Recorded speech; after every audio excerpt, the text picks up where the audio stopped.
Hi, we're Bank on the Climate. We are with Tim. So Tim, Yeah. what you are up to? What is your deal? Uh, I made a really good deal and got um, a hub motor for or a crank motor for my bike, Okay, and I'm working on putting it together. This is it's a 48 volt motors. 48-volt motor and a 52-volt battery here, and I got the display here. Okay, and I'm the just Bafang display. Bafang display, and I'm just in the process of building this up into my own electric bicycle. That's great. That's exactly what we want to do, especially for women in Mexico. We want 30 million people to do that, women to do that, and 20 male to do the same. So, explain us where it's going to go the motor, where it's going to go the battery. Sure. This motor goes down here on the crank. We take the crank and the pedals off. So, great. How do you take the crank? Well, the crank, you have to have a special bottom bracket tool. That's it. From Park Tool. Easy. That's just the brand that I have. And then you take this nut off there. And you put in the hub. And you put this on. Pull that crank off, and then I put this onto here. Yeah. That's it. It mounts in here with the other pedal on it. That's it. Easy. So it'll mount here and the other pedal on there. So it will take you 1 hour, no, to do that? It take about an hour and a half. Yeah, it's not very difficult. And after, explain us what is where you're going to put your battery.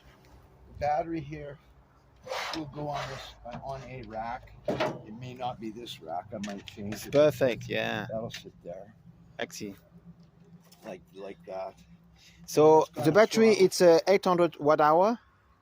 So yeah, you can do 100 kilometer if you go slowly to 80. Yeah, about 80 kilometers as well. And high speed. Yeah, I'd be able to do 38 miles an hour. Yeah, for sure. You have this brake. So show us what is the connectors. How do you connect? Okay, so there's 2 colors. There's three cable. Yeah. So this is a speed sensor. This will mount on the frame. Yeah. Down here, on the bracket on this side. Okay. And what it does, it's proximity sensor, and it detects the spokes. Okay. And it measures the spoke on there, and then you have a plus minus for the power. And this is the plus minus for the power. Go directly to the battery. Yeah, it goes directly onto the battery. And you have 2 cables. And I have 2 cables that come up to the display. One to the display. The yellow one is yellow to the yellow, here. And then the green one is here, and that goes for the yellow goes for the throttle. Exactly. And the throttle here. And the green one goes for the display. And it's a hand throttle. It's a hand throttle, like a motorcycle. So it's even faster. So maybe this another half an hour, 1 hour. So in 2 hours, you're going to convert a bike. A couple of hours, I'll have it converted. Half a day. Yeah, and then I'll be riding. We have a bunch of trails out in the back that I want to ride out there. Kevin's asked me to build a bike trail out there for trials, so that we can do electric bike trials out there. People can bring their electric bikes here, and then because there's a big ravine down there. Oh, wow. And he wants us to build a mountain bike trail down there for visitors to come in. Great idea. This is Trans-Canada Trucks in Summerberry, Saskatchewan. So we have a lot of truck everywhere, and very different too.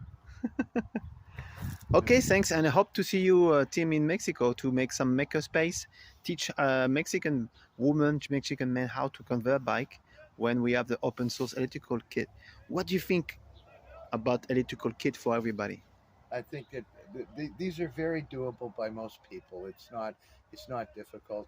When the average person with a few hand tools and almost a little bit of biking skills, for working on bikes and stuff, and some tie wraps and some tape, and you can put these together very easily. Thanks for what you're doing, Tim. My pleasure. It's a lot of fun. And it's fun. Yeah. My name is David Ligui. I'm from a French organization called Peace Movement. I do a world tour. I try. I already done 26 countries. My ultimate country is USA. And my goal is to design with Mexican. They invite me, the INEEL, Instituto Nacional Energía Eléctrica Limpia. They want to design for the world. I want to show you quickly. They want to design open source controller. Okay. That's what they want to do. So they want to do this. They want to weld batteries, and they want to do a semi-industrial motor with a partnership with a Mexican company. And they also want to do the cable locally. So they want to make like 60 million kit of conversion. The deals, they come with a trike, a bike, anything. And we want to be inclusive. We want to have 50% women. Because you can see in Suntrip, there is no woman. So they are a bit shy. I don't know why. So we have an organization of women. It's called Mujeres y Energía. Women and Energy. It's a national red.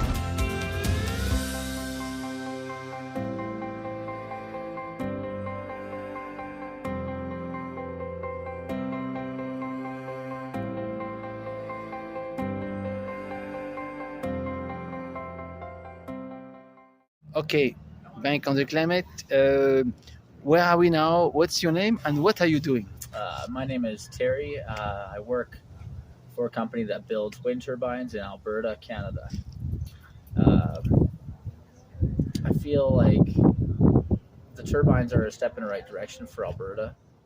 I have come from a background of working in the oil field as well, and I've seen kind of the dirty, grimy side of the construction things.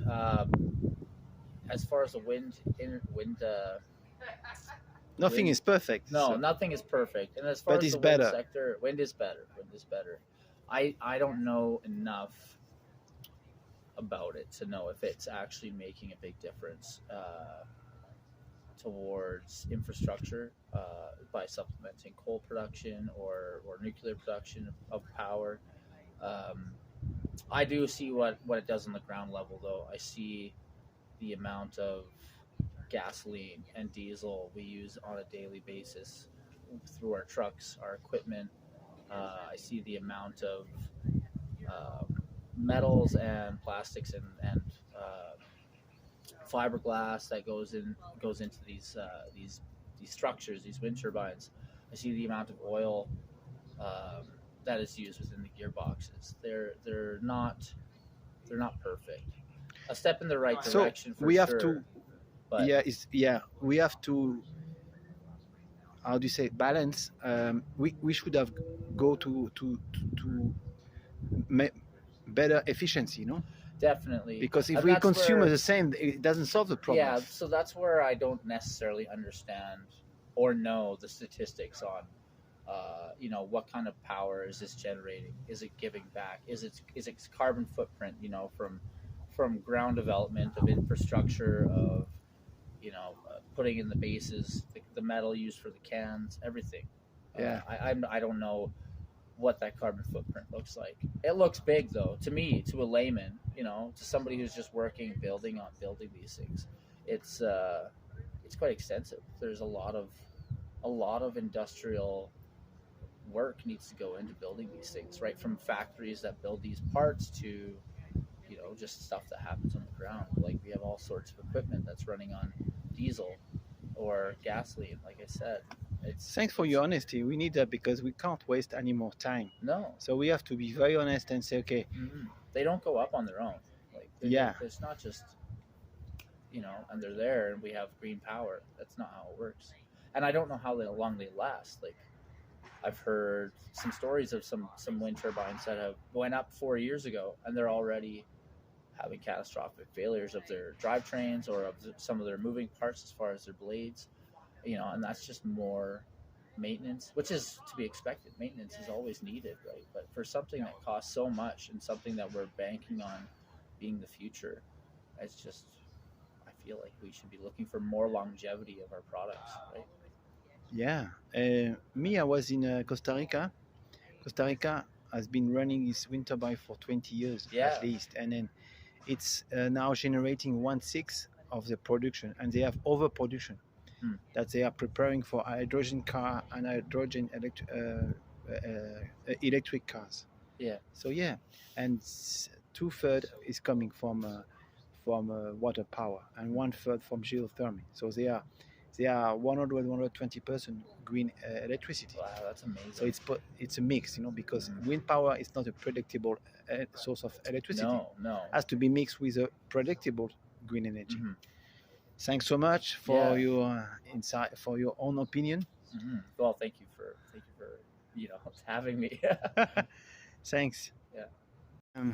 Eileen, nice to meet you. It's Len. Yes. Len, what are you up to with your project? What is your project? I ride for the Kids with Cancer Society in Alberta, and we help children and their families to get through a very, very serious challenge in their family life.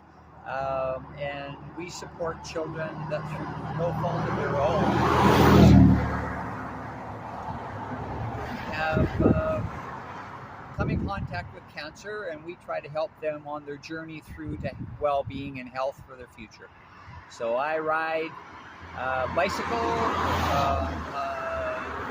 in some instances from the north of Alberta to the Montana border, and raise a lot of money to do that. And wow. Every year for the last 15 or 16 years, I've been riding the bicycle. And so I was driving home today, going back to British Columbia to see my mother, and I saw your beautiful solar array and bicycle on the side of the road, and I got out of my car and I walked over to see what you were doing. So we want to go to COP15. We want to talk about COP15, about biodiversity. Yes. Well, that's very commendable, and I look and I see that you want to stop all nuclear weapons being available for use in our society, and I couldn't agree more.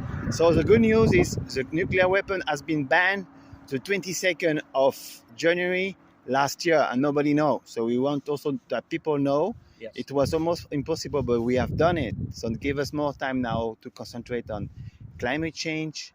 But US now is on board with climate bill, and now we want to go to the most difficult one, is biodiversity.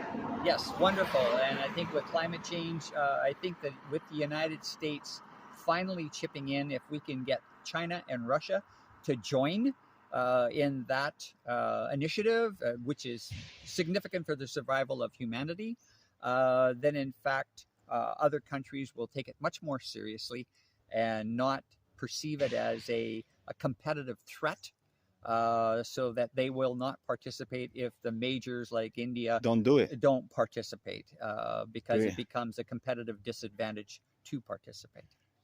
Great. Can you talk about diversity? How do you like your state? Well, and where I am in Canada, I think that I guess I would listen to you and your definition of biodiversity.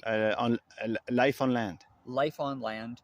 So it is what I think we try to practice is to maximize the productivity of the land, and I think the stewardship of the land by the farmers is something that has been integral to their way of life forever, because they know if they harm the land, if they harm the water, that in fact their ability to provide for their families and provide for their community is going to be imperiled. They're going to be impoverished. The community will not be able to eat.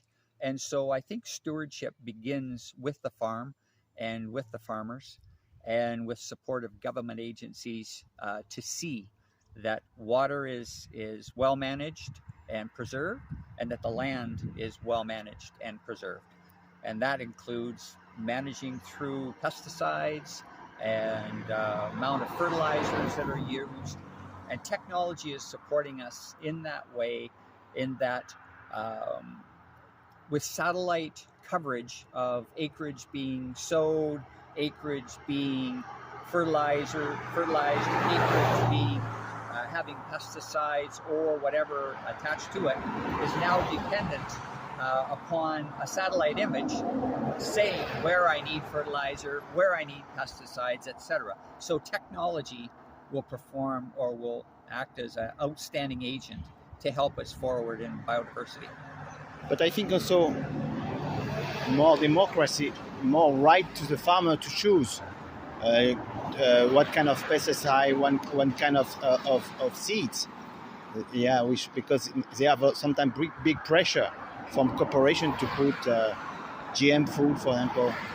Yes, So, and I think that may be so, but that means that you've got to have the corporate involvement and a corporate commitment, understanding that if they harm the environment, that their business model is now in jeopardy.